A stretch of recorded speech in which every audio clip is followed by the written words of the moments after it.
दोस्तों, यह रहस्यमय पौधा है। इसके इतने गुण होते हैं कि अगर कोई मर्द से अपना ले तो उसकी पावर बढ़ जाती है। बूढ़े बहुत जल्दी जवान होने लगते हैं। अगर आपका घर गांव में है तो चुटकी भर में आसानी से यह पौधा मिल जाएगा। इसके उपाय इतने हैं कि मर्दों से स्त्री भी खुश हो जाती है। जो मर्द दवा खा खा करके परेशान हो गए हैं, उनकी पत्नी अपने ही पति से यदि बोर हो गई है, परेशान हो गई है, तो यह नुस्खा जरूर अपनाएं। अगर आपने इस पौधे का उपाय कर लिया तो मैं यकीन दिलाता हूँ आपकी पत्नी आपकी दीवानी हो जाएगी। वहाँ आपको कभी नहीं छोड़ेगी और आपको ही ढूंढेंगे। दोस्तों, हमारे भारतवर्ष में ऐसे पेड़ पौधे पाए जाते हैं, ऐसे विचित्र पेड़ पौधे पाए जाते हैं जो अपने गुणों के कारण जाने जाते हैं। तो दोस्तों, उन्हीं गुणों के बारे में, उन्हीं पौधे के बारे में आज हम बताएंगे। देख लीजिए इसको। यह पौधा आपने देखा होगा, अक्सर आपका नदी या तालाब के किनारे पानी में यह पेड़ पाया जाता है। आप देख लीजिए, देखिए आसपास पानी भरा हुआ है, जिसके कारण यहाँ पर भी यह पेड़ निकल आया है। यहाँ इस जगह से तो पानी सूख गया है, लेकिन जहाँ भी पानी है ना, वहाँ पर यह पौधा अपने आप उगने वाला है। दोस्तों, इसके फूल देख लीजिए, इसमें बहुत सारे फूल निकलते हैं। आप जो देख रहे हैं ना, गुच्छे में ये सारे के सारे फूल एक एक करके फूलेगा, यह एक एक झड़ते जाएगा। तो आज इसी पौधे के बारे में हम बात करेंगे। दोस्तों, इसके औषधीय गुणों के बारे में बात करेंगे। दोस्तों, इस पौधे का नाम है बेशर्मी का पौधा। जी हाँ दोस्तों, बेशर्म के नाम से जाने जाते हैं।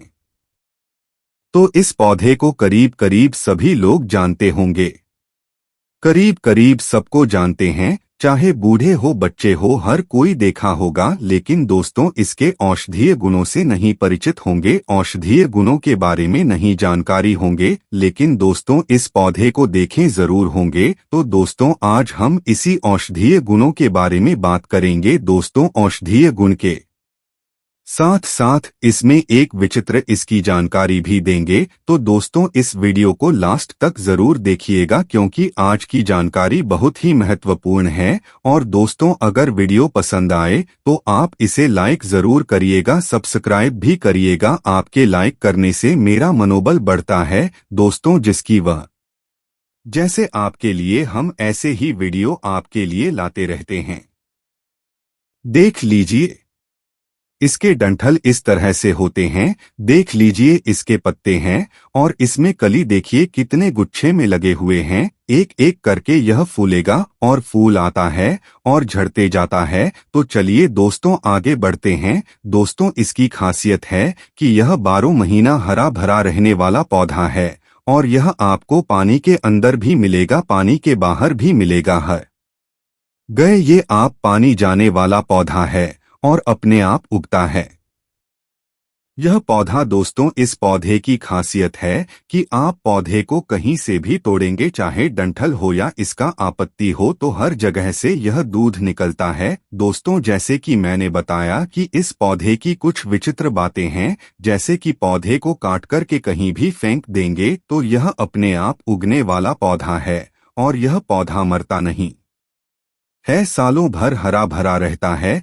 दोस्तों, या टूट कर के घिस जाता है, टूट जाता है, तब फिर भी यह फिर पनप करके फिर हरे भरे हो जाते हैं। और दोस्तों, से कोई भी जीव जंतु जानवर इसको नहीं खाते हैं। कारण है कि दोस्तों, ये जो पौधा होता है ना, जहरीला होता है, जिसके कारण जीव जंतु से नहीं खाते हैं।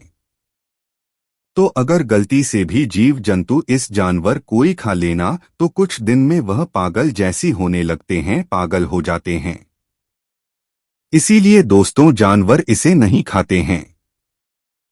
लेकिन दोस्तों, सभी पौधे जहरीले नहीं होते हैं और जहरीले भी होते हैं। तो दोस्तों, उसमें कुछ न कुछ औषधि गुण होते हैं, जो कि सही मात्रा में और सही ढंग से इसका प्रयोग किया जाए तो यह अमृत के समान हो जाता है। दोस्तों अलग अलग क्षेत्र में अलग अलग नाम से जाने जाते हैं। जैसे गुजराती में इसे बेहिया, झारखंड में इसे थेथर के नाम से जाने जाते हैं, बिहार में बाग बेला और अमरलता के नाम से भी जाना जाता है, छत्तीसगढ़ में इसे बेशरम के नाम से जाना जाता है। तो दोस्तों इसके आदि नाम से जाने जाते हैं। आपके भी क्षेत्र में किसी और नाम से जाने जाते हैं तो हमें कमेंट करके जरूर बताएं। चलिए दोस्तों इसके औषधीय गुणों के बारे में जान लेते हैं। सबसे पहले बात हम करते हैं दोस्तों, अगर किसी को सूजन हो गया है, शरीर में किसी भी जगह पर सूजन हो गया है, तो उसमें बेशरम के पत्ते को आप क्या करें, पीस करके पेस्ट बना लें और उसमें हल्का सरसों तेल डाल करके और हल्का गर्म करके आप जहां पर भी सूजन हो आप वहां पर लेप लगाएं। दोस्तों इस तरह से आप लेप लगाते हैं तो आपकी सूजन हो जाता है और साथ साथ दर्द हो रहा है न तो उसको भी ऐसा ही करता है। तो दोस्तों इसके पत्ते के बहुत अच्छे फायदे हैं, खासकर के इसका सूजन के स्थान पर इसको लगाएं। दोस्तों बिच्छू काटने पर या डंक मारने पर भी इसका बहुत अच्छा प्रयोग है। आप क्या करें, इसके डंठल को तोड़ेंगे, उससे जो दूध निकलता है ना, जहां पर भी डंक मारा है, जहां पर भी काटा है, आप उस जगह वो उसका दूध लगाएं। दोस्तों धीरे धीरे उसका जहर का असर खत्म हो जाता है और जो आपको दर्द हो रहा है या फिर स्पेलिंग हो गया है उसको भी यह सही करता है। या फिर दोस्तों के पत्ते को पीसकर के डंक वाले स्थान पर लगा सकते हैं। सो दांतों के भी समस्या के लिए यह बहुत अच्छा है। अगर दांतों में जैसे कीड़े लग जाते हैं या दांत में पैर या पकड़ लेता है, पैर या से बहुत ज्यादा बदबू आता है, मुंह से और पैर या एक गंभीर बीमारी है, दोस्तों इसको भी सही करने के लिए इसका बहुत अच्छा प्रयोग है। उसके लिए दोस्तों ये जो डंठल जिसके देख रहे हैं ना, नरम जो और ताजा है, आप इस डंठल को तोड़ने और आप इससे दातून करें। दातून में दोस्तों एक चीज ध्यान देना पड़ेगा, इसका जो रस होता है ना, इसका जो आपको दांत करेंगे उसे रस मिलेगा, उसको अंदर नहीं जाने देना है, इसको बाहर ही फेंकना है। तो दोस्तों इस चीज को आपको ध्यान से करना और दांतों की सफाई करना होगा और यह बहुत अच्छा काम करता है। दोस्तों पैर या जैसी बीमारी या फिर दांतों में जड़ें मजबूत करने के लिए या दांतों को चमकीला और सुंदर बनाने के लिए इसका दान करने से बहुत ही फायदेमंद होता है। और दोस्तों इसका प्रयोग बच्चे को नहीं करने देना चाहिए, क्योंकि बच्चे के लिए ज्यादा नुकसानदायक हो सकता है, क्योंकि इसका जो दूध होता है, इसका रस आता है, जहरीला होता है, बच्चे के पेट में जाएगा तो नुकसान कर सकता है। इसलिए दोस्तों बच्चे को न दे। दोस्तों अगर अगले फायदे की बात करें, जैसे चोट मोच के लिए यह रामबाण और उत्तम औषधि है। दोस्तों इसको करना कैसे होता है, जैसे कहीं चोट लग गया, मोच आ गया या सूजन हो गया या स्पेलिंग आ गया या फिर, तो दोस्तों इसका बहुत सरल सा प्रयोग है। दोस्तों इसके लिए आप क्या करें, इसके पत्ते को ले और पत्ते में क्या करें, तिल का तेल या सरसों का तेल लगा करके हल्का सा गर्म करके जहां पर भी चोट मोच लाया हो या सूजन हो गया हो, आप उस वहां पर लगा करके थोड़ा देर के लिए बांध दें। दोस्तों इस तरह से आप करते हैं तो आपकी चोट मोच में बहुत आराम मिलेगा। बहुत ही उत्तम मौसा दी है और बहुत बेहतरीन ढंग से काम करता है।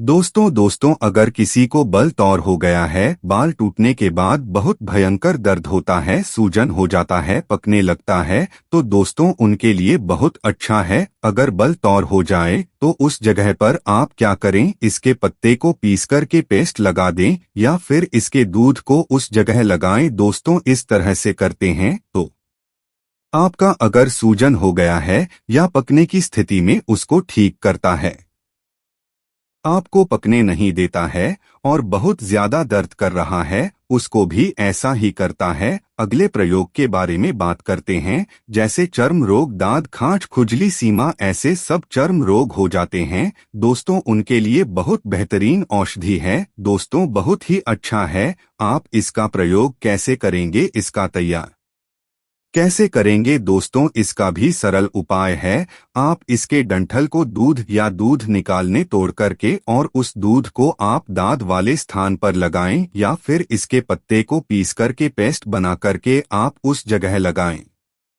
देख लीजिए, इस तरह से तोड़ेंगे न दूध निकलता है। या आप इसके पत्ते को पीसकर क्या पेस्ट लगा लें दोस्तों। दाग को जैसे लगाएंगे 5 मिनट या 10 मिनट के बाद आपको राहत महसूस होने लगेगा और बहुत जल्द ही यह दाद खांच खुजली को ठीक कर देता है। अगर आप उसे कंटिन्यू प्रयोग करते हैं तो दोस्तों, अगर किसी को एक्सीडेंट हो जाए या चोट लग जाए या मूंछ लग जाए तो जैसे मैंने बताया, पहले भी बताया है कि पत्ते में तिल का तेल या सरसों का तेल लगाकर कि आप उस जगह बांध दें तो आपको उस जगह बहुत ही राहत मिलेगा।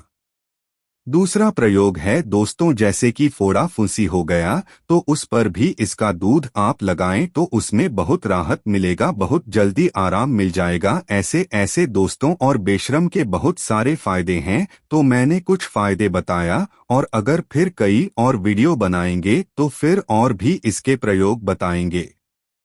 दोस्तों, अगर किसी का पति कम समय में ही हार जाता है, पत्नी की इच्छाओं को पूरा नहीं कर पाता है और चरम सीमा के बाद पति अपनी पत्नी को छोड़ देता है, उसकी इच्छा पूरी नहीं कर पाता है, तो ऐसी स्थिति में अपनी पावर बढ़ाने के लिए, टाइम बढ़ाने के लिए बेशर्मी के जो पत्ते होते हैं हरे हरे, तो ऐसी स्थिति में बेशरम के पत्ते पर सरसों का तेल लगाने के बाद सरसों के तेल में बेशरम के पत्ते को हल्का सा सीख लें और थोड़ा ठंडा होने के बाद अपने औजार पर इसे किसी धागे से बांध लें। करीब 1 घंटा बांधे, आप देखेंगे 10 दिनों के अंदर आपकी टाइमिंग बढ़ जाएगी। आप अपनी पत्नी को वह हर